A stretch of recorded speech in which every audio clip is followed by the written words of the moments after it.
Welcome back to the show. The experts are here to answer your questions about what's happening in the property market.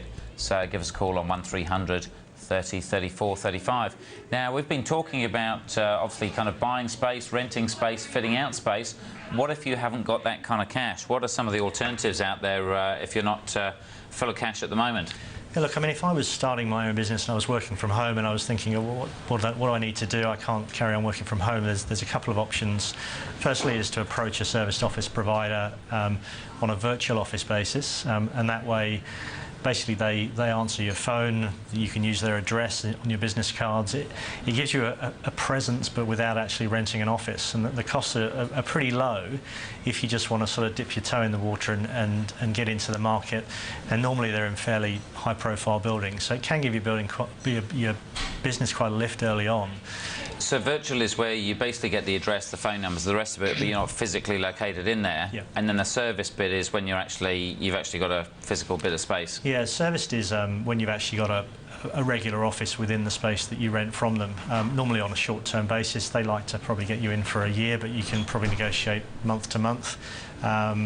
Again, in the prestigious buildings within the city, but they're packaged up pretty well. I mean, I've done it myself, and I think it has a time and a place. The costs are fairly high in terms of a small business, but in terms of having a base, access to meeting rooms, which is important, that you can pre-book, access to lunch facilities and kitchens to make a cup of coffee and a tea, and also your business name on the signage board. It can all be quite impressive and a good stepping stone, I think, for a business. And actually, we'll pull up a graphic on the screen of some of the advantages of serviced offices. So, as you say, this probably isn't great news for Andrew, but obviously you don't need any office fit-out, do you? Well, actually, it's the reverse of that. The tenants that occupy serviced office space are often great breeding grounds for us, because they're often new companies, young companies that are growing quickly.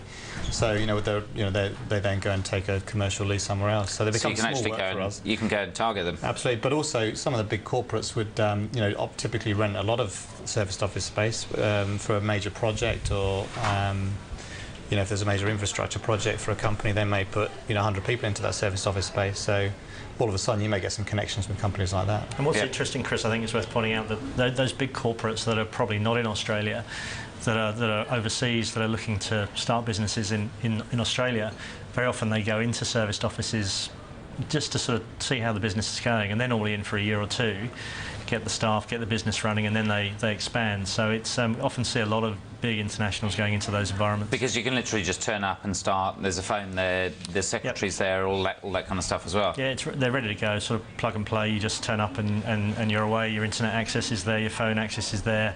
So your business can physically start from day one. And also important to say that you end up in a location that you probably wouldn't be able to afford if you were taking the lease yourself. So, some of these serviced offices are in very, very expensive real estate. Yeah, and I guess in terms of, you mentioned one of the big disadvantages was obviously the cost of that. How much would it, if you can, equate to a square metre, if that's the way to do it, compared to renting it over 5 years or so? Well, look, in the big buildings in the CBD, in a serviced office, you're probably looking at paying almost the equivalent as taking a lease in that building. Obviously, you're probably not going to get the same deal, but probably upwards of $1,000 a square metre. But obviously, they're built into that cost, all the support staff and all the electric. So it's a total cost, but it's almost not worth actually working that figure out if you're thinking about it, because you look at it, and if you do make the comparison with a regular office, you can't equate the two, unfortunately. The office is probably the next step after that serviced office that you've been in. But if you need the serviced office, I think they're good tools to get started. So if you're kind of testing the business out, if it's a new thing, you're not sure how quickly you're going to expand. Absolutely, but I think also, and I've learned a lesson here because I've done it, you can still negotiate those short-term leases within serviced offices, and if there's any serviced office operators watching, they're probably going to wince, but you can do it, and even in a small way, negotiate yourself another desk, some meeting room tables in your room, some extra furniture, some free meeting room use, anything just so that you get a little bit of a win under your belt.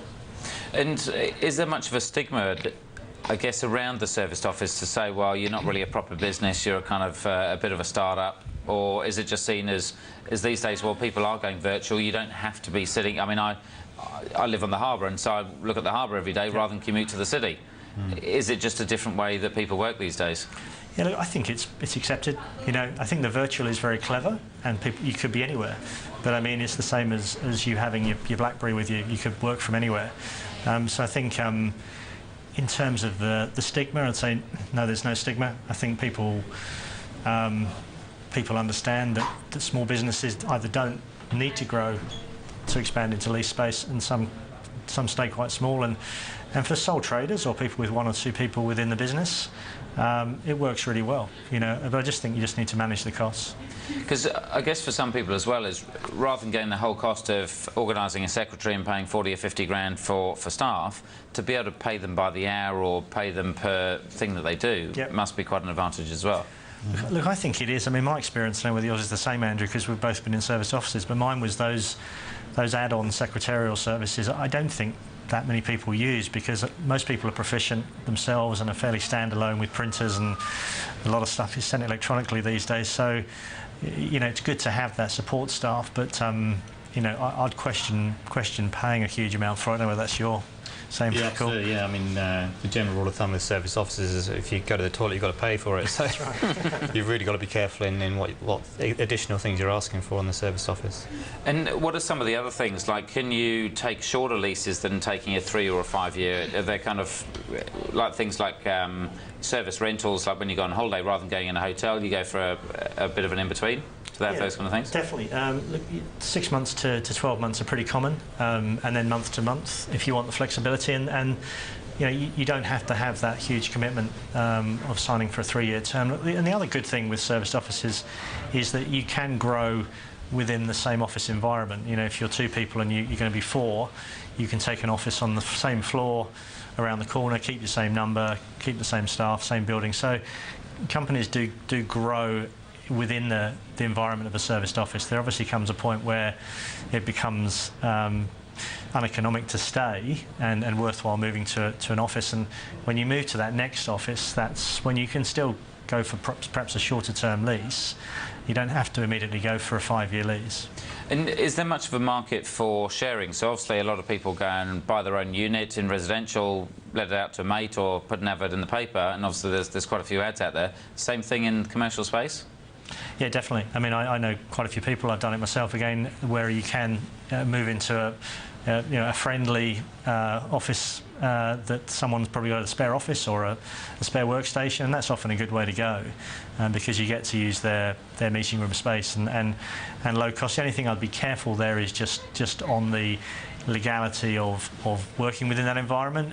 It's all very nice when people are working happily together and we're all friends and maybe sharing business, but things do go wrong sometimes, and you just need to be careful you're not so have some kind of lease or some kind of agreement between you? Yeah, I think so, yeah. I mean, obviously some formal subleasings within offices do require formal subleases and approvals, but informal arrangements where you're popping in once or twice a week, probably get away with. Sure. Last couple of minutes on the show. Andrew, quick couple of tips from you. Doing your office fit out, what to be aware of? Well, I think making sure you set your budget very early on and you guide your design team in the right way to that budget. That's probably the key to getting the budget result that you want.